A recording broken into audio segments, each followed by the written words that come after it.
Halo, selamat pagi siswa-siswi kelas 9. Hari ini kita akan lanjut belajar fisika. Nah, hari ini kita akan mempelajari tentang teori kemagnetan pada bumi. Nah, ada yang pernah menggunakan kompas? Nah, pada kompas, kutub utara jarum kompas akan selalu menuju kutub utara bumi. Hal ini membuktikan jika bumi juga memiliki sifat kemagnetan. Namun, sebenarnya yang ditunjuk oleh kutub utara magnet kompas adalah kutub selatan dari magnet bumi. Maksudnya seperti apa, Pak? Nah, maksudnya seperti ini, Nak. Kalau Bapak gambarkan di sini, ya. Di sini ada bumi, oke. Nah, bumi ini dia punya kutub nih. Nah, dia punya kutub utara di sini ya, tandanya di kutub utara dan kutub selatan. Nah, di sekitar kutub utara dan kutub selatan bumi ini terdapat magnet, magnet yang besar sekali ya. Misalkan Bapak beri tanda di sini ada magnet nih, di sini ada magnet, oke. Di sini ada magnet, maka ketika ada kompas di sini nanti dia kompasnya akan kutub utaranya di sini ya. Ini kutub utara kompas, ini kutub selatan kompas. Dia akan kutub utara akan mengarah ke kutub selatan pada magnet bumi yang berada di kutub utara. Kalau kebalikannya yang ini, kutub selatan kompas dia akan tertarik atau menuju kutub utara yang ada pada kutub selatan bumi ya. Jadi ini kesepakatan untuk memahami tentang kemagnetan pada bumi. Oke ya, Nak ya. Nah, hal ini mengakibatkan apa? Mengakibatkan terjadinya sudut deklinasi ya. Di sini nanti ada sudut deklinasi, kemudian dan ada sudut inklinasi. Apa sih sudut deklinasi dan sudut inklinasi ini? Sudut deklinasi adalah sudut yang dibentuk kutub utara selatan jarum kompas, ini kutub utara selatan jarum kompas terhadap arah utara dan selatan bumi. Artinya seperti ini. Jika kompas ini diletakkan di sebelah di bumi ya, di bumi bagian utara katakanlah, ini nanti akan membentuk sudut nih. Nah, sudutnya deklinasi ini. Ini terbentuk antara kutub utara bumi ya, kutub utara bumi dan ujung kompas bagian kutub utara ini. Kemudian yang sudut inklinasi ini adalah ketika ini pengertiannya ya, sudut inklinasi adalah sudut yang dibentuk oleh jarum kompas terhadap permukaan bumi. Ini terjadi ketika kompas terletak di garis khatulistiwa atau cakrawala ya, pas di tengah-tengah. Ini nanti akan terbentuk sudut antara kutub utara kompas dengan sudut garis cakrawala ini ya, atau garis khatulistiwa. Nah, ini namanya sudut inklinasi. Kalau Bapak gambarkan di sini buminya, nah ini pas di tengah-tengah nih. Nah, ini nanti ini garis khatulistiwa. Nah, ini sudut inklinasinya di sini. Oke, kita lanjut. Nah, ke medan magnetik. Apa sih medan magnetik ini? Medan magnetik adalah ruang di sekitar magnet yang masih mempunyai pengaruh magnetik jika ada benda diletakkan di ruang tersebut. Nah, kalau boleh Bapak gambarkan, nah gambarnya nanti seperti ini. Misalkan ada magnet. Magnet ini nanti magnet ini ada kutubnya ya, kutub utara dan kutub selatan. Biasanya kalau kutub utara itu digambarkan dengan atau diberi warna merah, kalau selatan diberi warna biru. Oke. Nah, medan magnet ini dapat disimbolkan dengan berupa garis-garis medan magnetik ya. Dia garis-garisnya ini dia keluar dari kutub utara. Ingat nak, keluar dari kutub utara. Ini tandanya keluar dari kutub utara ya, dan menuju kutub selatan. Nah, waktu di kutub utara dia keluar, tandanya keluar. Kalau sampai di kutub selatan dia tandanya masuk. Oke, jadi ini harus diingat, tandanya dia keluar dari kutub utara dan menuju kutub selatan. Kalau di kutub selatan dia tandanya masuk. Oke, ini pada satu magnet. Nah, ini misalkan terjadi pada kutub utara dan kutub utara, dia akan tolak menolak. Ingat ya nak ya, ini nanti ketika di kutub utara dia tandanya keluar, jadi ini nanti keluar. Nah, ini tanda panahnya dia nanti keluar ya. Ini juga yang sebelah kiri kutub utaranya keluar, sehingga dia nanti akan tolak menolak.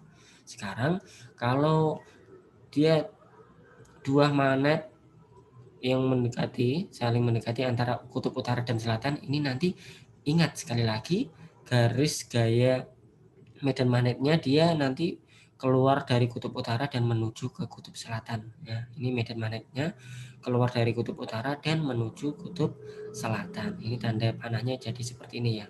Dia dari utara menuju ke selatan. Oke, kita lanjut ke. Nah, ternyata garis-garis gaya magnet ini tidak pernah saling berpotongan. Jadi dia teratur ya, Nak ya. Kemudian garis-garis gaya ini keluar dari kutub utara dan menuju ke kutub selatan seperti yang Bapak jelaskan tadi. Lalu dia daerah yang mempunyai garis yang rapat itu dia artinya medan magnetnya kuat. Ya, medan magnetnya kuat. Kemudian daerah yang renggang dia memiliki kuat medan magnet yang lemah. Jadi dapat disimpulkan ini gini nih. Kalau bagian ini dia medan magnetnya kuat karena dia rapat ya. Ini dia medan magnetnya kuat karena rapat. Kalau semakin ke sini nanti dia renggang, dia artinya lemah. Oke. Selanjutnya, nah ternyata medan magnetik ini juga terjadi di sekitar kawat berarus. Nah, gambarnya seperti ini, Nak, ya. Misalkan di sini ada yang biru ini magnet, kemudian yang hitam ini dia kawat ya, ini kawat. Kemudian ketika ada magnet, kemudian di atas atau di belakangnya ada kawat. Nah, ketika kawat ini nggak berarus, magnetnya dia tetap ya seperti ini ya, tetap nggak bergerak, dia lurus. Kemudian kalau diberi arus nih, arusnya misalkan dia dari atas ke bawah, dia nanti akan magnetnya akan bergerak, dia akan bergerak ke kanan ini ya, kutub utaranya akan bergerak ke kanan. Oke, ingat ya, ketika dia bergerak ini dia kuat arusnya mengarah dari atas ke bawah atau dari utara ke selatan, magnet ini dia bergerak ke kanan. Nah, kebalikannya nih, kalau arus listriknya dia mengalir dari bawah ke atas, nah magnetnya ini nanti akan bergerak ke kiri. Nah, kenapa bisa seperti itu? Hal ini pertama kali diselidiki oleh Hans Christian Ørsted ya. Nah, dia menyimpulkan seperti ini percobaannya. Di sekitar kawat berarus listrik timbul medan magnet. Ini dibuktikan melalui ini ya. Ketika ada arus listrik, magnetnya ini dia bergerak nih. Kemudian arahnya ditentukan oleh arah arus listrik yang mengalir pada kawat pengantar. Oke. Kemudian jika kawat arus semakin besar, ini misalkan arusnya ditambahi semakin besar, maka kuat medan magnet yang dihasilkan juga semakin besar pula. Jadi nanti dia akan bergesernya lebih banyak. Kemudian semakin dekat jarum kompas terhadap kawat berarus, semakin besar pula penyimpangannya. Sekarang kita akan belajar mengapa kompas ini dia mengarahnya bergantung arah kuat arus ya. Nah, kita dapat tentukan melalui ini. Melalui kaidah tangan kanan. Seperti ini ya, Nak ya. Arah magnet ini ya, arah magnet. Ini Bapak tambahi arah magnet bisa ditentukan atau arah medan magnet.